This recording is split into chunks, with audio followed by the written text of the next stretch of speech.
What's up, everybody? It's been a long ass time. I think going on 3 months or so, at least.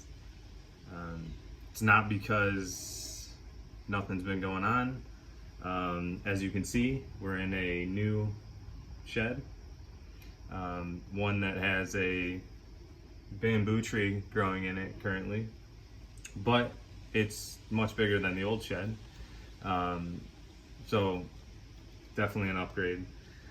But yeah, we moved to a new house, and that started back in May. So May, June, we were moving, and then unfortunately, a lot of stuff went wrong with the new house that unforeseen, and caused me to kind of put all the car stuff on the back burner. But we're finally back. So as you can see behind me on the table, these are all fuel kits in different parts of the process to be made.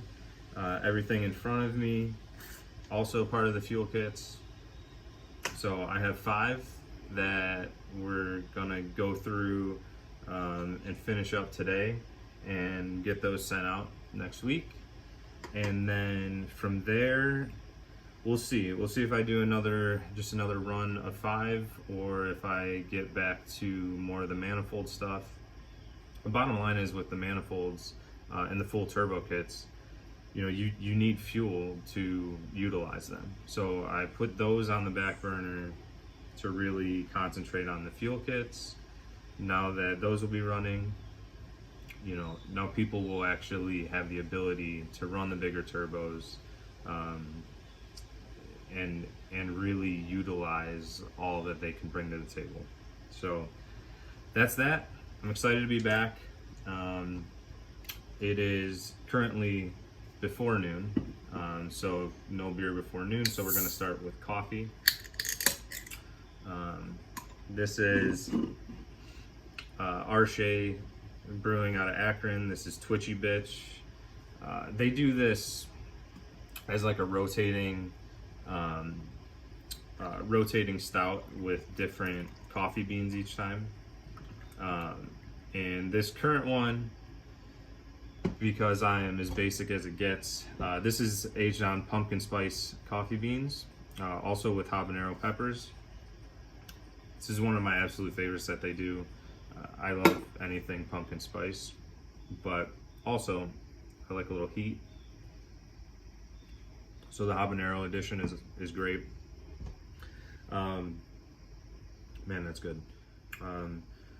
Yeah, so these are all going to be flex sensor mounts, and the mounts for the split second injector controller.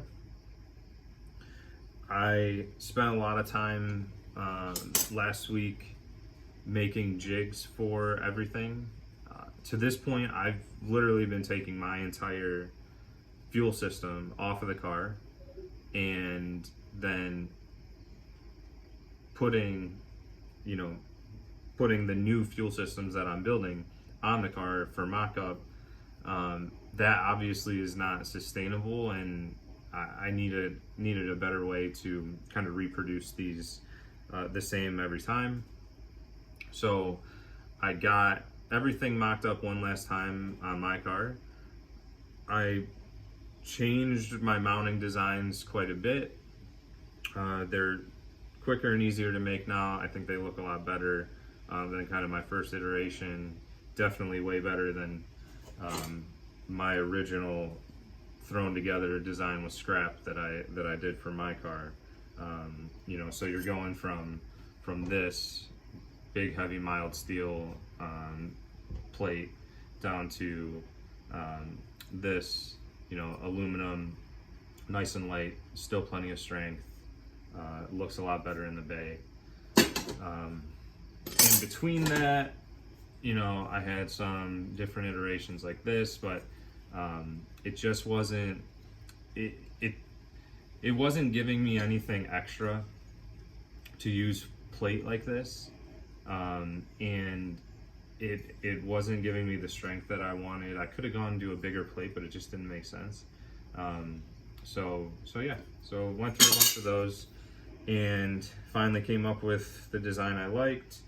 Was able to kind of template all that out so that I could just come through, buzz off a bunch of these, have all my bend angles and everything set. So then I just, you know, went, cut all of these 6 sets, and then bent all of them to 90s on the flex sensor mounts, and about 22 degrees on the injector controller mounts. So got all those bent, initial cleanup done, just to deburr everything and all of that. So I'm gonna go back through today, and these 2 pieces get welded together like so.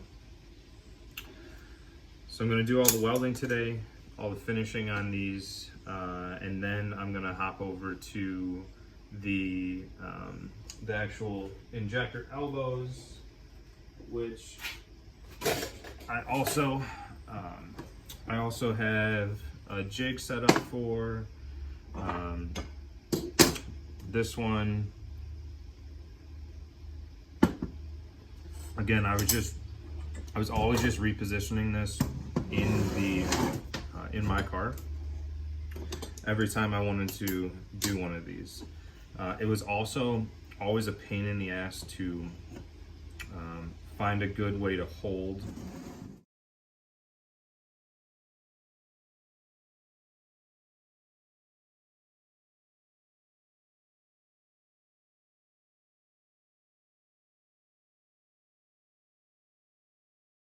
So it was also a huge pain in the ass trying to hold this injector,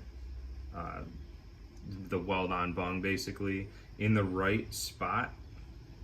Hard to get a place to kind of clamp it together and tack.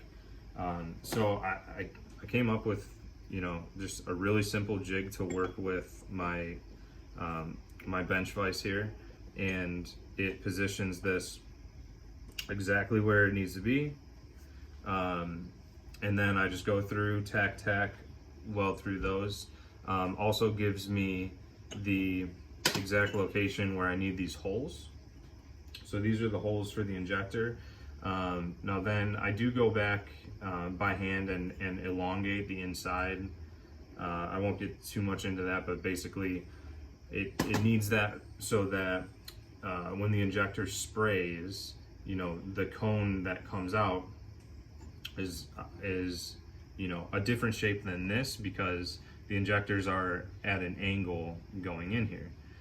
So on the inside, really, you just got to kind of shape that out. So that takes a little time by hand to do that, but everything else, you know, is nice, easy jig.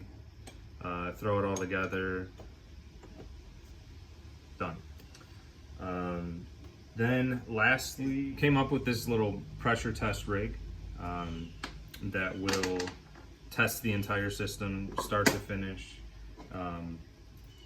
You know, I plug this side, which represents the high pressure fuel pump in the car. It's exactly where this side connects, and then I feed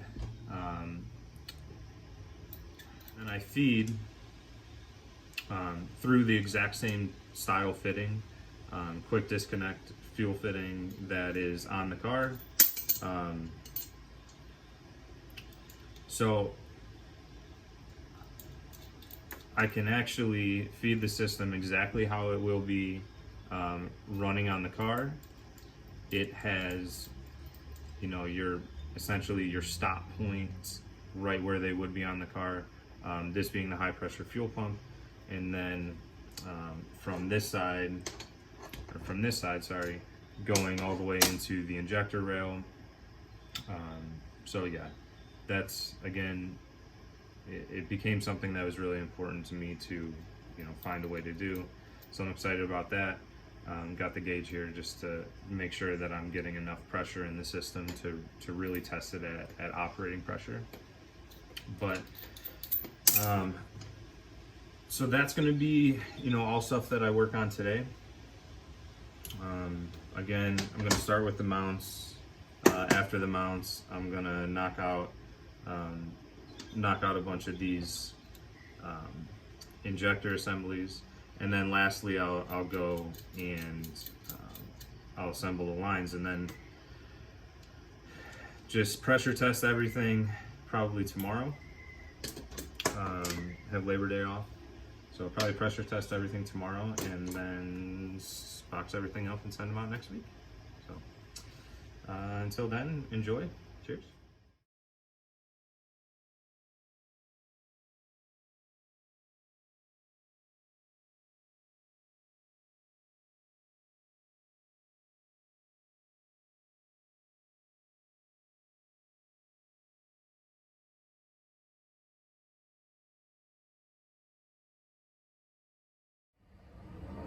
All right, so I just finished pressure testing all the kits. Everything went great. So now I'm going to go through, disassemble everything, blow out, dry everything, wipe everything down one final time, and then I'll start packing these up and sending them out. So a couple things that I added. Just before I put these together, I actually had a coupler blow off on my car. Of course, there's the one single place that doesn't have one of my bead rolls on it, and it was from this cast elbow. Now there's a little bit of a lip that comes machined on these, but it's just not enough. So what I ended up doing was just welding up basically tabs all around these elbows, so that there's no chance a coupler will pop off. So yeah, so I'm gonna disassemble these now, clean everything up. This is my stack of couplers that go with these. Each one comes with a 2 3/4 inch straight coupler, and then one that's 2 3/4 to 2 1/2. All the stainless clamps and everything will also be included, so it's really everything you need. On a different note, I did launch my my business Facebook page. That's been a long time coming. I just haven't had a lot of time to concentrate on that and actually setting up all the business stuff that I needed to. But I had to take a minute and step back and do that, because it is gonna let me separate things out better, not be so overwhelmed with messages and all that. So I'll put a link somewhere in the video to the new Facebook page. Go follow that. I'll be putting all of the update pictures constantly and everything on there, and on my Instagram. So yeah, big things to come.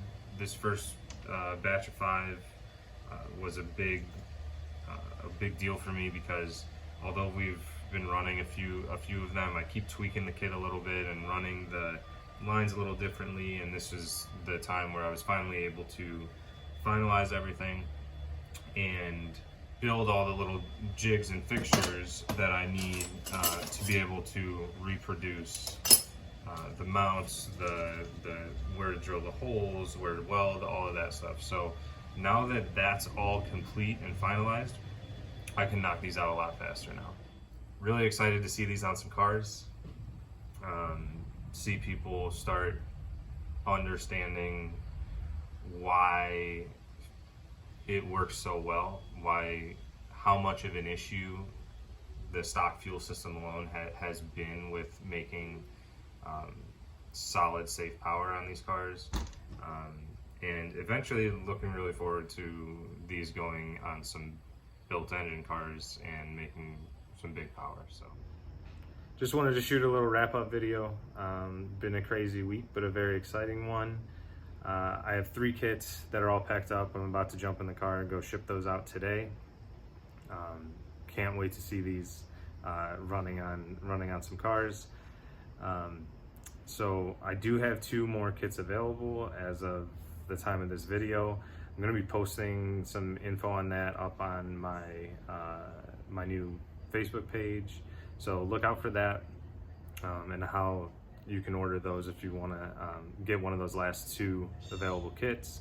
After that, probably shift back to some manifold stuff. My personal car needs some work, so needs a clutch badly so that I can go and do push the car a little harder than I have thus far. So that's probably going to be my priority next, is clutch on my car, and putting the ZL1 fuel pump in, so that I can switch over to full E85 versus just running the E40 mix that I have been. So then those 2 things together, after that we have like another month or so worth of amazing turbo weather in Northeast Ohio. So the plan is get those done, get some real tuning done on the car on E85, probably get it to a dyno, just to really dial things in. And then after that, you know, we'll go from there with turbo kits and more fuel kits. So as always, I'll keep everybody updated, and yeah, look for the next video.